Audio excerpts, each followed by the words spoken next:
ओम शनिश्चराय नमः। शनि की साढ़े साती और ढैया के दौरान शनिवार को व्रत रखने के साथ साथ शनिवार व्रत कथा पढ़ना और सुनना विशेष रूप से लाभदायक होता है। यदि आपकी राशि पर भी शनि की साढ़े साती या ढैया लग चुकी है तो आपको भी शनिवार के दिन यह व्रत अवश्य करना चाहिए। व्रत के साथ साथ शनिदेव की कथा भी पढ़नी चाहिए। ऐसा करने से शनिदेव की विशेष कृपा प्राप्ति बनी रहती है। अगर आप व्रत नहीं रह पाते हैं तो आपको पूजा पाठ करनी चाहिए शनिवार के दिन और यह कथा भी अवश्य पढ़नी चाहिए। तो चलिए जानते हैं क्या है शनिवार व्रत की कथा जिसे पढ़ना शुभ फलदायी माना जाता है। आइए शुरू करते हैं शनिदेव व्रत की कथा। बोलो जय शनिदेव। एक बार की बात है, सभी नवग्रहों यथा सूर्य, मंगल, चंद्र, बुध, बृहस्पति, शुक्र, शनि, राहु और केतु में विवाद छिड़ गया कि इनमें सबसे बड़ा कौन है। सभी आपस में लड़ने लगे। कोई निर्णय न होने पर देवराज इंद्र के पास निर्णय कराने पहुँचे। इंद्रदेव घबरा गए और उन्होंने निर्णय करने में अपनी असमर्थता जताई।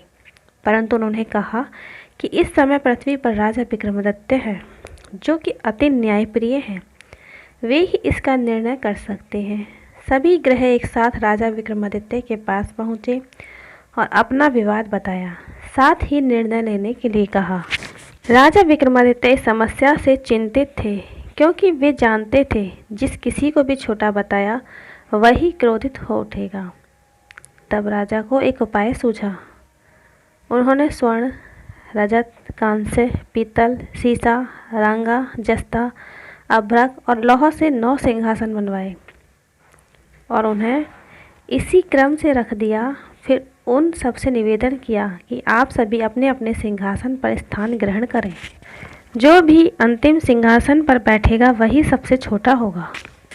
इसके अनुसार लौह सिंहासन सबसे बाद में होने के कारण शनिदेव सबसे बाद में बैठे, तो वही सबसे छोटे कहलाए। शनिदेव को लगा कि राजा ने ऐसा जानकर किया है और वह गुस्से में राजा से बोले, राजा तू मुझे नहीं जानता। सूर्य एक राशि में 1 महीना, चंद्रमा 2.25 महीना और 2 दिन, मंगल 1.5 महीना, बृहस्पति 13 महीने व बुध और शुक्र 1-1 महीने में विचरण करते हैं, लेकिन मैं 2.5 से 7.5 साल तक रहता हूँ।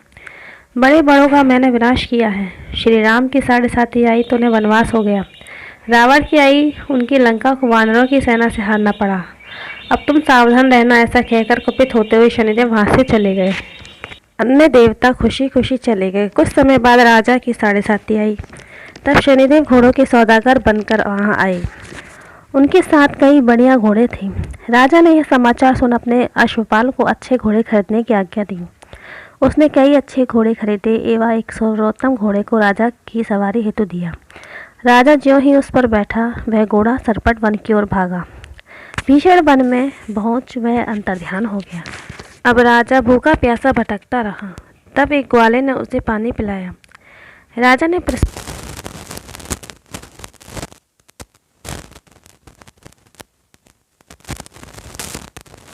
वहाँ एक सेठ की दुकान में उसने जल इत्यादि पिया और कुछ देर आराम किया।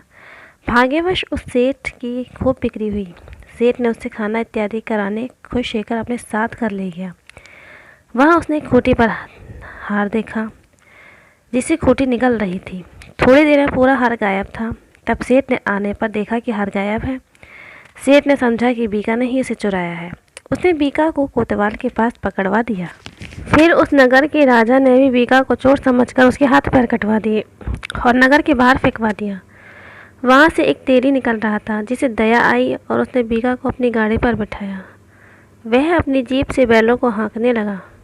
उस समय राजा की शनि सदशा समाप्त हो गई। वर्षा ऋतु आने पर राजा मल्हार गाने लगा।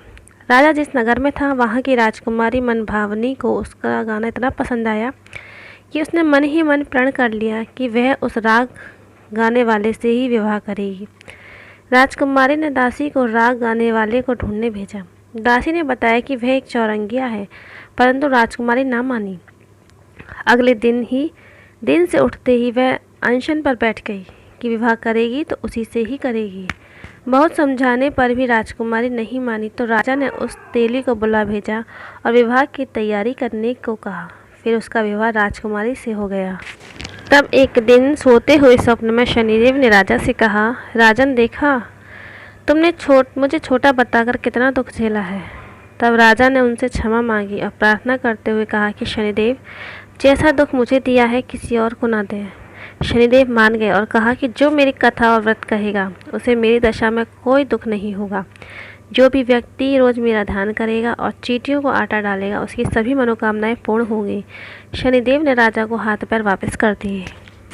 प्रातः काल आंखें खुलने पर राजकुमारी ने देखा तो वह आश्चर्यचकित हुआ। बीका ने उसे बताया कि वह उज्जैन का राजा विक्रमादित्य है। सभी अत्यंत प्रसन्न हुए। सेठ ने जब सुना तो वह राजा के पैरों में गिरकर क्षमा मांगने लगा। राजा ने कहा, वह तो शनिदेव का क्रोध था, इसमें किसी का कोई दोष नहीं।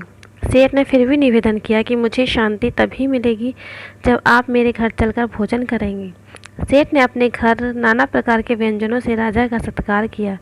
साथ ही सभी ने देखा कि जो खूंटी पर हार निगल गई थी वही अब उसे उगल रही थी। सेठ ने अनेक मोहरे देकर राजा का धन्यवाद किया। सेठ ने राजा से अपनी कन्या श्री कन्वरी से विवाह करने का निवेदन किया। राजा ने सहर्ष स्वीकार कर लिया। कुछ समय बाद राजा अपनी दोनों रानियों मनभावनी और श्री कन्वरी को सभी उपहार सहित लेकर उज्जैन नगरी को चले।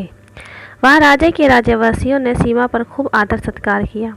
सारे नगर में दीपमाला बनाई गई। राजा ने घोषणा की कि मैंने शनिदेव को सबसे छोटा बताया था, जबकि असल में वही सर्वोपरि है। तब से सारे राज्य में शनिदेव की पूजा और कथा नियमित होने लगी।